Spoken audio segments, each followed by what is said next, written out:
A tiny chip in the window of the ISS turned out to be a warning shot caused by a piece of space junk no bigger than a grain of sand, but moving fast enough to kill. Then a brand new module randomly fired its thrusters and spun the entire station around in orbit, and two astronauts who were supposed to spend 8 days in space ended up stuck on the ISS for 9 months. These are some of the worst ISS horror stories. Now, of course, we gotta start with the latest incident involving the ISS, the two astronauts who were stranded on it for 9 months and luckily just landed back on Earth about a month back. Sunny Williams and Butch Wilmore were only supposed to be in space for 8 days. Instead, they got 9 months. Launched on June 5th of 2024 aboard Boeing's Starliner, the plan was to reach the International Space Station, do some work, come home. But shortly after launch, they reported a leak in the propulsion system. Then more leaks followed, 4 in total.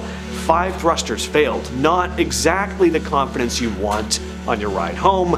So they made it to the ISS safely, but NASA soon admitted that they might be there a lot longer. Boeing claimed Starliner was still good to go. NASA wasn't so sure.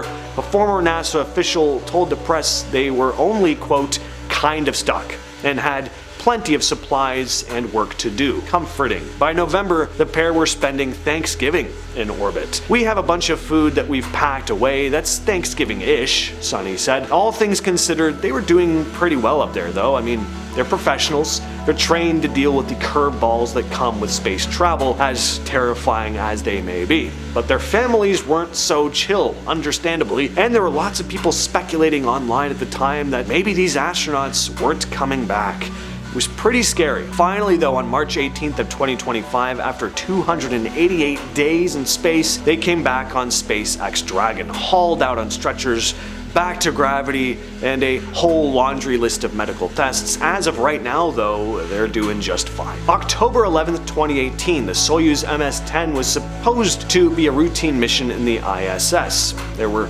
2 on board, Alexei Ovchinin and NASA astronaut Nick Hague. A few minutes into the launch though, things went south. Around 2 minutes in, they started feeling weightless.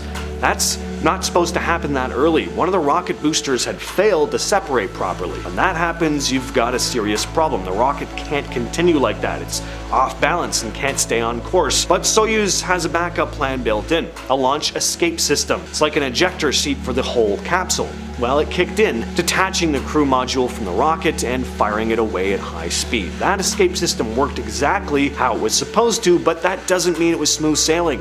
The capsule went into a ballistic descent. Basically, it just fell. Hague and Ovchinin were slammed with 6.7 Gs of force. That's almost 7 times Earth's gravity, all pressing down on your body at once. They landed in Kazakhstan and were recovered safely, but still, just goes to show how dangerous and unpredictable spaceflight can be.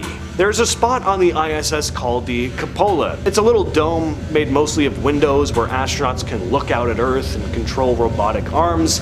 It's also one of the best views up there until you notice a chip in the glass. Horrifying, but it actually happened. A tiny mark on one of the 7 windows. It sounds small, but I mean, in space, that is very serious. These windows aren't normal glass either. They're made of incredibly strong stuff built to handle extreme temperatures and pressure, and even that wasn't enough to stop a speck of debris. That's what it was, a piece of orbital junk probably smaller than a grain of sand. It hit the window at absurd speeds. We're talking several kilometers per second. In space, speed is lethal. Even something microscopic can tear through metal, and a bigger chunk, say 10 centimeters wide, could destroy the entire station. Astronauts know this. They track about 20,000 of those larger debris pieces from Earth, but the smaller stuff, of course, isn't as easy to track. So yeah, chip in the glass is a red flag.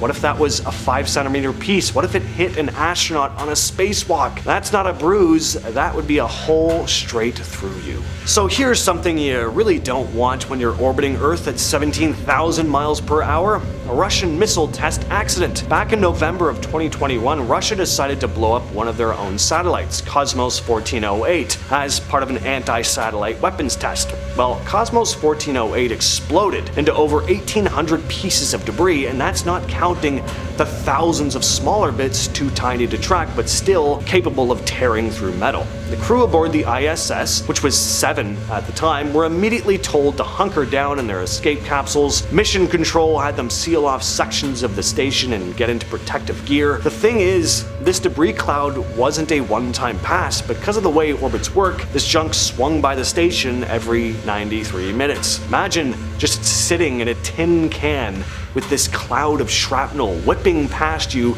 every hour and a half, not knowing if the next pass is gonna be the one that punches a hole in your wall. And of course, you're in space. Eventually things calm down and the most dangerous debris has decayed or been tracked, but this was a terrifying situation to be in, to say the least. Now, this one's a little quieter, but no less dangerous. The 2013 Ammonia Leak. Ammonia is basically the coolant that keeps the ISS from overheating. Without it, the station would start cooking its own systems and everything inside it, including the astronauts. So yeah, kind of a big deal. The leak was spotted when astronauts saw small white flakes floating by during a routine check outside the station. Turns out a pump module on one of the cooling loops had gone bad. NASA had to send astronauts outside the ISS to replace the pumps, so spacewalk time, which is already stressful enough, but now you're doing repairs next to what's essentially a toxic snowstorm in the vacuum of space. The whole mission became a high-stakes repair job. They had to be super careful, not just because ammonia is dangerous, but because even a tiny bit,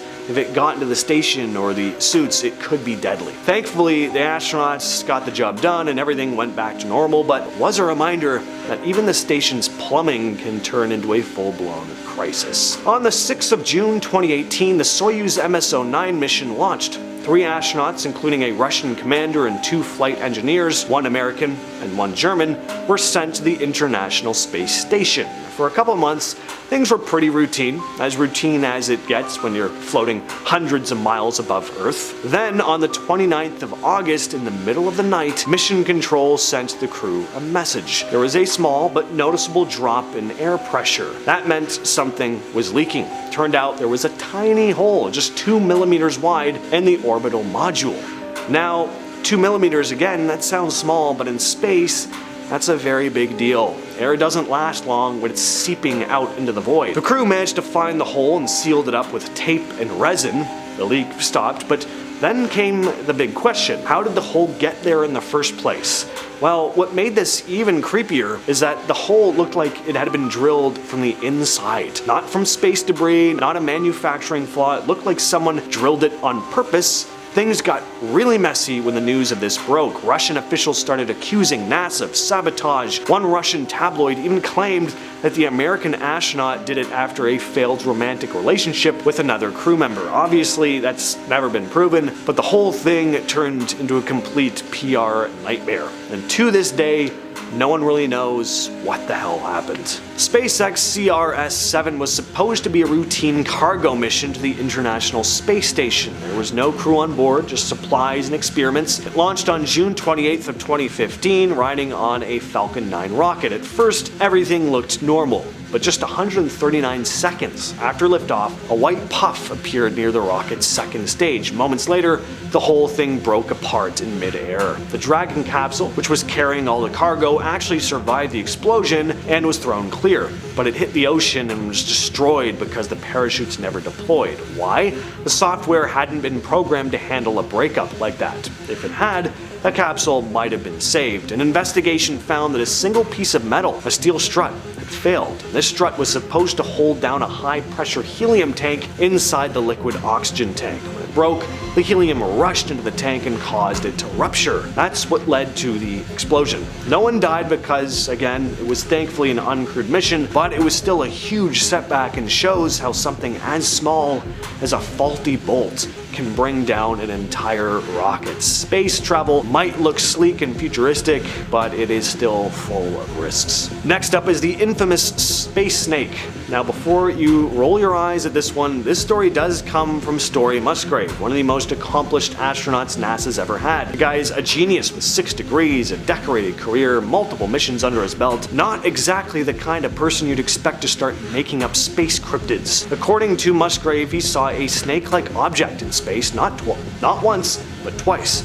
He described it as being about 6 to 8 feet long, rubbery looking, and it moved in a wavy, lifelike way. He said it seemed to follow the shuttle for a long time, which is eerie enough on its own. Musgrave talked about it in interviews and even on the TV series Sightings, saying it reinforced his belief that we're definitely not alone out there. Now, skeptics will chalk this up to space debris or ice particles, but Musgrave wasn't convinced. He said the more time you spend in space, the more you see strange things. Things that make you rethink what we know about life beyond Earth. Maybe it was just a weird chunk of insulation, sure, but maybe it was something else. Drowning is already a terrifying way to go, but drowning in space, well, that's a nightmare scenario that most people just wouldn't even consider as a possibility. But on July 16th of 2013, an Italian astronaut named Luca Parmitano was on a routine spacewalk, but things went very wrong. Just a few minutes in, he reported feeling water in his helmet. What had happened was a blocked fan pump had caused his suit's cooling system to leak water right into his helmet. And to make things worse, this wasn't even a surprise. NASA had seen signs of the problem a week before, but cleared him for the walk anyway. It took mission control a full 90 minutes to tell him to abort and come back in, but by that point his helmet was half full. The water soaked into his earbuds and visor, which basically made him blind and deaf.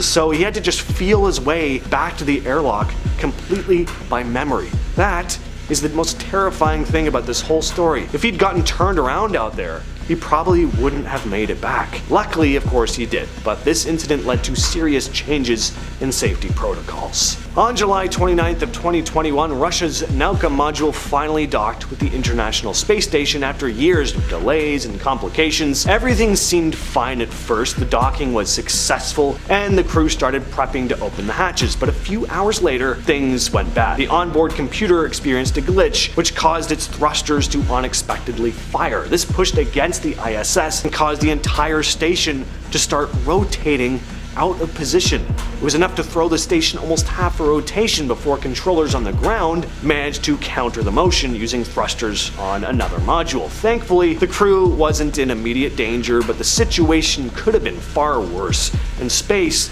small errors can escalate quickly, and a module randomly firing its engines is the kind of problem you don't really want. It took nearly an hour to fully correct the station's position and get everything stabilized again. In the end, nobody was injured, and there was no lasting damage, but this was just one more reminder that things can go very wrong in space very fast. With all that said, I've been your host, James. I will catch you, yes you specifically, in the next video.